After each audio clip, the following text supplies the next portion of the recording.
Assalamualaikum warahmatullahi wabarakatuh. Waalaikumsalam warahmatullahi wabarakatuh. Baik, di sini saya akan mempresentasikan hasil artikel dan juga e-portfolio yang telah saya buat. Perkenalkan, nama saya Safidriana Andreini dengan nomor NIM 240200841. Langsung saja kita masuk ke artikelnya yang berjudul Kecerdasan Emosional sebagai Mediator Antara Pola Asuh dan Penyesuaian Sosial Remaja menggunakan sistematik literatur review.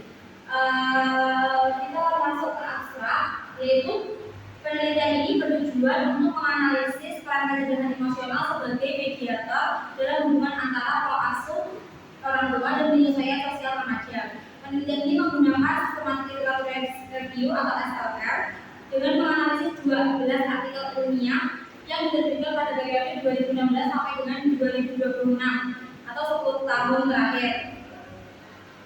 Hasil kajiannya ini menunjukkan bahwa pola asuh yang positif, terutama pada pola asuh demokratis, mampu meningkatkan kecerdasan emosional remaja. Kecerdasan emosional tersebut kemudian membantu remaja menyesuaikan diri dengan lingkungan sosial, mengurangi konflik, serta membangun hubungan yang baik dengan orang lain. Oleh karena itu, kecerdasan emosional menjadi faktor penting yang menjembatani para pola asuh terhadap keberhasilan penyesuaian sosial remaja. Untuk kata kuncinya, kecerdasan emosional, pola asuh, penyesuaian sosial dan remaja. Selanjutnya adalah pendahuluan. Masa remaja merupakan masa perkembangan yang penuh dengan perubahan fisik, emosional, dan sosial, sehingga remaja dituntut untuk mampu beradaptasi dengan lingkungan sekitarnya. Namun, masih banyak remaja yang mengalami kesulitan dalam penyesuaian sosial, seperti terlibat dalam perundungan, tawuran, perilaku agresif, maupun menarik diri dari lingkungannya. Salah satu faktor yang mengaruhi kemampuan penyesuaian sosial adalah pola asuh orang tua. Akan tetapi, pengaruh pola asuh tidak selalu terjadi secara langsung karena terdapat faktor internal, yaitu kecerdasan emosional yang berperan sebagai penghubung. Berdasarkan hal tersebut, penelitian ini bertujuan untuk mengetahui bagaimana kecerdasan emosional dapat menjadi mediator antara pola asuh orang tua dan penyesuaian sosial pada remaja. Selanjutnya kita masuk ke dalam metode penelitian. Penelitian ini menggunakan metode sistematik literatur review atau SLR dengan mengumpulkan berbagai artikel ilmiah yang relevan melalui database Google Scholar. Artikel ini dipilih berdasarkan kriteria tertentu, yaitu diterbitkan pada tahun 2016 sampai 2026, membahas remaja serta mengkaji hubungan antara pola asuh, kecerdasan emosional, dan penyesuaian sosial Diperoleh 12 artikel yang memenuhi syarat untuk dianalisis. Selanjutnya adalah data dari artikel tersebut dianalisis menggunakan analisis naratif sehingga dapat diperoleh kesimpulan yang menyeluruh mengenai hubungan antar variabel. Terus kita masuk ke hasil dan pembahasan. Untuk hasil dan pembahasannya saya singkat aja ya. Hasil penelitian menunjukkan bahwa kecerdasan emosional merupakan kemampuan penting yang harus dimiliki remaja karena membantu mereka memahami, mengendalikan, dan mengekspresikan emosi dengan baik. Remaja yang memiliki kecerdasan emosional yang baik mudah beradaptasi dengan lingkungan, memiliki hubungan sosial yang positif, serta mampu menghindari perilaku negatif. Selain itu, hasil kajian ini menunjukkan bahwa pola asuh orang tua memiliki pengaruh besar terhadap perkembangan kecerdasan emosional.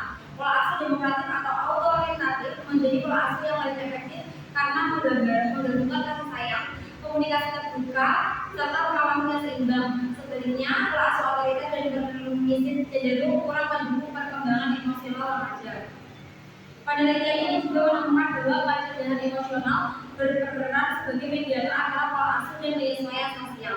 Artinya, pola asuh yang baik terlebih dahulu membentuk kecerdasan emosional remaja.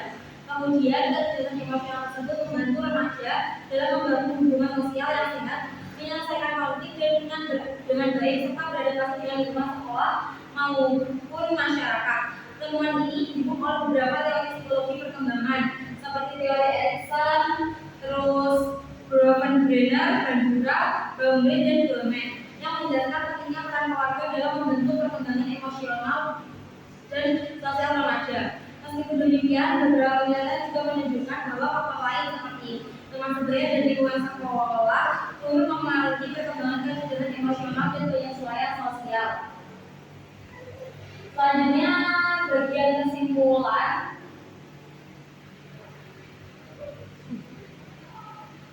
Berdasarkan hasil kajian 12 artikel tadi disimpulkan bahwa pola asuh lakukan kecerdasan emosional dan penyesuaian sosial remaja memiliki hubungan yang erat. Pola asuh demokratis terbukti paling efektif dalam membentuk kecerdasan emosional, sedangkan kecerdasan emosional berperan sebagai mediator yang menghubungkan pola asuh dengan kemampuan penyesuaian sosial.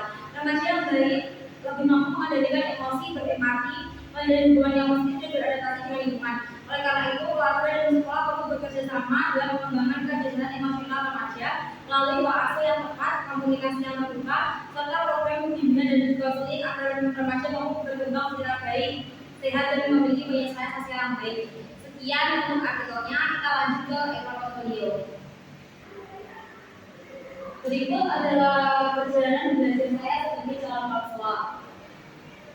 Ini untuk papernya bisa dilihat sendiri. Nama, NIM, kelas 1 serta untuk filosofi saya adalah belajar mengenai cek mulai dengan menyayangi proses diri sendiri. Oke, selanjutnya yaitu pernyataan dirinya. Sebagai seorang mahasiswa bimbingan dan konseling, saya melihat diri saya itu sebagai pribadi yang masih terus berproses dan belajar. Bagi saya, menjadi calon mahasiswa bukan berarti harus menjadi sosok yang serba tahu, melainkan seseorang yang mampu membantu orang lain dengan berdasar pada pemahaman diri sendiri. Saya percaya bahwa sebelum membantu orang lain dalam hidup mereka, saya harus lebih dulu berdamai dengan diri sendiri. Nilai-nilai utama yang saya pegang teguh yaitu meliputi empati, menjadi pendengar yang aktif, serta memberikan ruang aman tanpa sedikit pun untuk ini. Perspektif ini semakin matang setelah saya mendalami mata kuliah psikologi perkembangan yang mengajarkan saya bahwa setiap manusia memiliki keunikan dari semua waktu serta beban perkembangan yang berbeda-beda.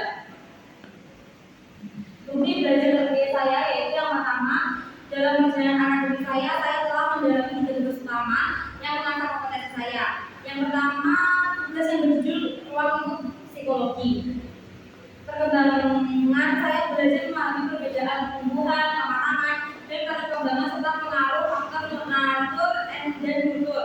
Kedua, pada desain bimbingan berbasis perkembangan, saya berarti menyusun dan mendemonstrasikan layanan klasika yang menarik serta edukatif bagi peserta didik. Yang ketiga, lewat podcast edukasi, saya belajar menerjemahkan teori kompleks seperti ZBD atau Zone of Optimal Development ke dalam bahasa awam yang mudah dipahami oleh orang tua. Pengalaman itu telah membantu saya mengubah cara pandang dari sekedar menghafal teori menjadi mampu mengaplikasikannya dalam konteks yang praktis. Yang ketiga adalah momen pembelajaran kritis. Momen pembelajaran kritis menurut saya ini adalah yang pertama saya terjadi pada saat dulu saya menyadari bahwa pemahaman dalam terhadap teori perkembangan tidak datang secara instan, melainkan melalui proses yang sabar. Momen kedua terjadi pada saat saya membuat podcast, di mana saya sadar bahwa esensi menjadi konselor itu adalah kemampuan menerjemahkan ilmu menjadi solusi yang bermanfaat bagi masyarakat. Momen yang ketiga terjadi di luar kelas, yaitu saya berinteraksi dari UKM badminton, di mana saya belajar untuk mengelola ego, menahan diri dan menghargai perbedaan karakter orang lain secara nyata. Pengalaman ini membuka keyakinan saya bahwa kecerdasan emosional dan adaptasi sosial adalah keterampilan sosial bagi seorang mahasiswa. Yang keempat adalah di sini ada peta pemahaman seperti yang sudah saya buat seperti ini. Peta pemahaman saya memvisualisasikan bahwa bagaimana aspek perkembangan fisik, motorik, kognitif, bahasa dan sosial emosi saya terhubung kepada tentang kehidupan manusia. Terus rencana pengembangan diri profesional. Ke depan, saya berfokus pada 2 area pengembangan, yaitu pertajam pemahaman teoritis dan meningkatkan keterampilan komunikasi. Dalam 6 bulan mendatang, saya akan membuat data ringkasan perbandingan teori para ahli seperti Einstein, Riase, dan Vygotsky. Di bawah akan mudah dipelajari kapan saja. Selain itu, saya terbawa komitmen untuk rutin menonton video simulasi konseling setiap minggu guna untuk memperkaya teknik tema respon konseling sehingga saya tidak lagi merasa bingung atau blank saat praktik nyata.